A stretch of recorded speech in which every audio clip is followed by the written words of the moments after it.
এই দেখিছে এই ৰঙা কাপোৰখন দেখিছে, ইয়াত ছাট মাৰিছে, ইয়াত ছাট মাৰিছে চৰকাৰে, ভাৰত চৰকাৰে। ইয়াতে নিৰ্মাণ হ'ব এখন দলং, এই নদীটোতে নিৰ্মাণ হ'ব এখন দলং। আৰু য'ত দলং নিৰ্মাণ হ'ব সেই স্থানতে মই বৰ্তমান উপস্থিত আছোঁ। মই সেই স্থানতে উপস্থিত আছোঁ। এনেকৈ আহিব আৰু ইয়াত মানুহবোৰে যি ঠাইৰে ৰাস্তাটো যাব সেই ঠাইৰে মানুহবোৰে মাটিবোৰ খান্দি আছে, দ কৰি মাটিবোৰ খান্দি আছে, কাৰণ মানুহৰ মন ধৰিব নোৱাৰি। ৰাস্তাটো হোৱাত সঁহাৰি নাই, কিন্তু যিটো ঠাইৰে ৰাস্তাটো যাব সেই ঠাইবোৰত দ কৰি জেচিপিৰে খান্দি আছে, এই জেচিপি চলি আছে, এইবোৰ দেখাইছোঁ। আমাৰ শৈশৱ যৌৱন এই নদীৰ পাৰতেই আমাৰ শৈশৱ আৰু যৌৱন পাৰ হৈছিল, এই কলাজল নদীৰ পাৰতে।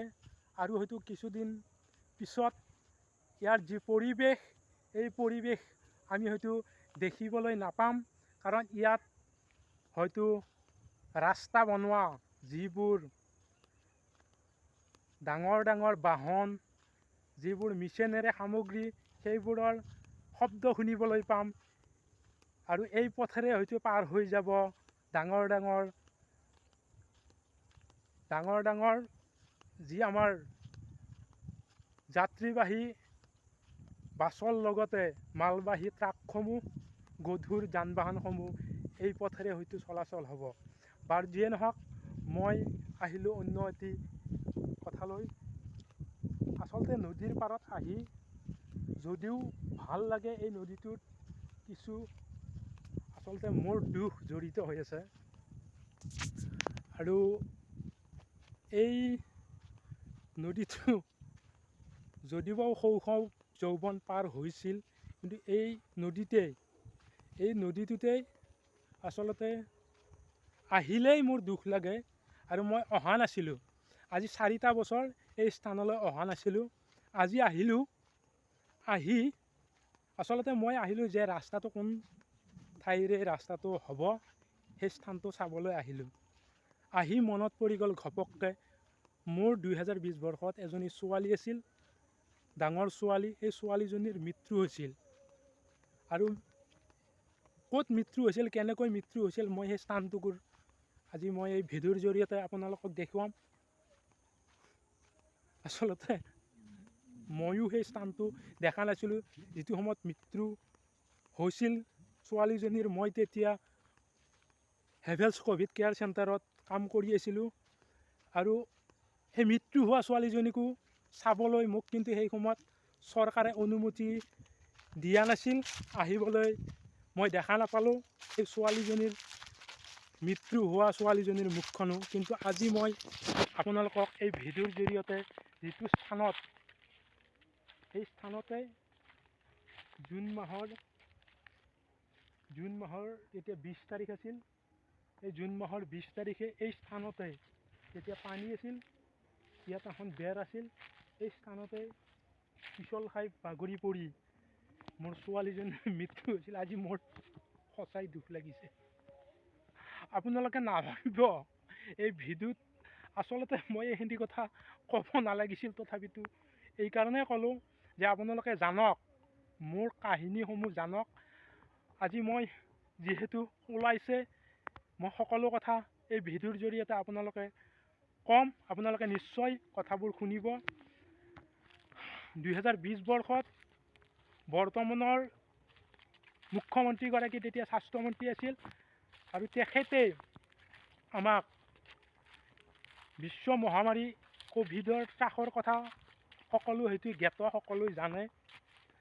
সেই ক'ভিডৰ সময়তে অসমত বিভিন্ন Covid hospital, Covid cleaning centre স্থাপন কৰিছিল, আৰু DC জৰিয়তে বিভিন্ন বিজ্ঞাপন প্ৰস্তুত কৰিছিল, আৰু তাত কাম কৰিবৰ কাৰণে চাফাই কৰ্মী নিযুক্তি দিছিল।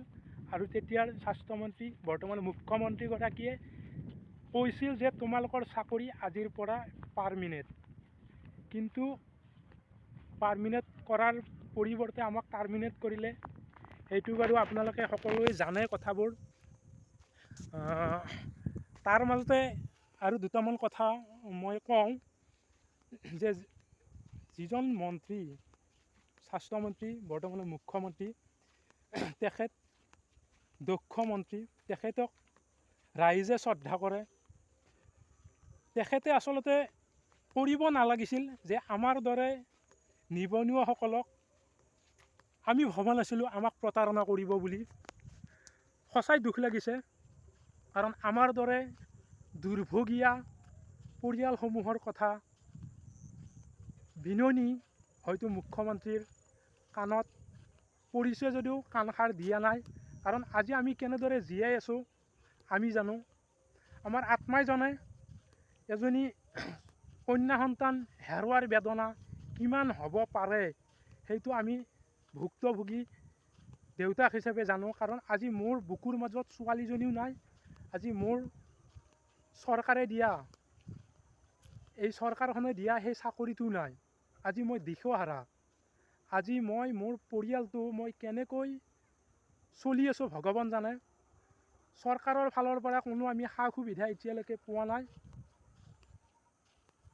আমাৰ নামত কিবা যদি চৰকাৰে আঁচনি বিভিন্ন প্ৰস্তুত কৰিছে, কিন্তু ক'ভিড যোদ্ধাৰ নামত কোনো আঁচনি চৰকাৰে এতিয়ালৈকে প্ৰদান কৰা নাই।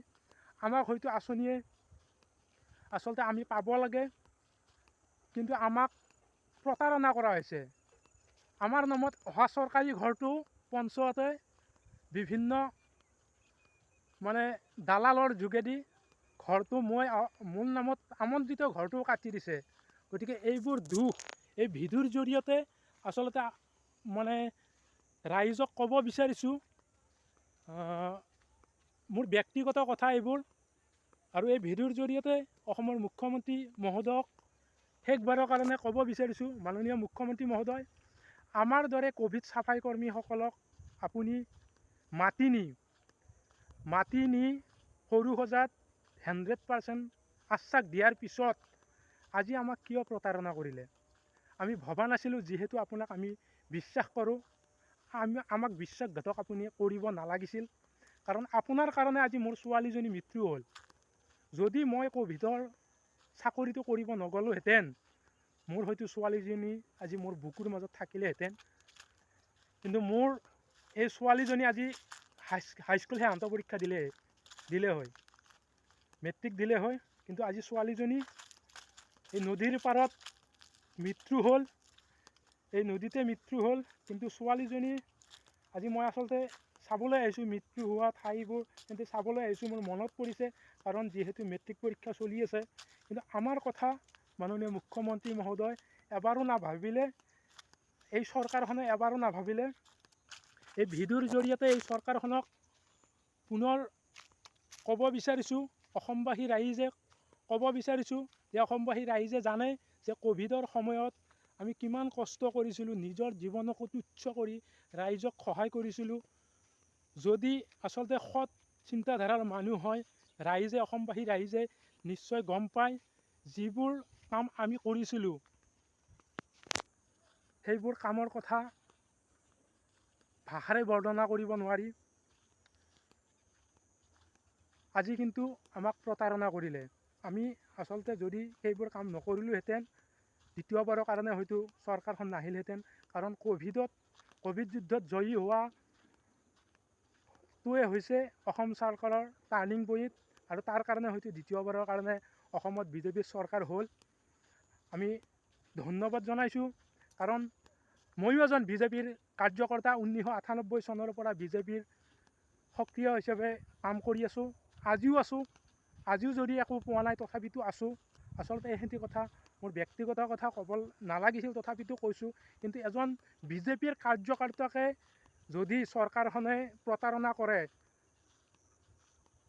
আপোনালোকে অসমবাসী ৰাইজে ভাবিব যে 1998 চনৰ পৰা বিজেপিৰ সক্ৰিয় সদস্য হৈ কাম কৰি থকাৰ পিছতো আমাক প্ৰতাৰণা কৰিলে।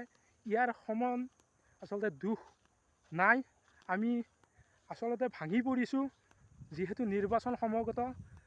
আমাৰ বাবে এটা সুব্যৱস্থা কৰে যেন, তাৰ কাৰণে এই ভিডিঅ'টো যাতে মুখ্যমন্ত্ৰী মহোদয় পায়, সেইবাবে এই ভিডিঅ'টো প্ৰস্তুত কৰিছোঁ। নিশ্চয় অসমবাসী ৰাইজে সঁহাৰি জনাব। ধন্যবাদ। আহিলোঁ।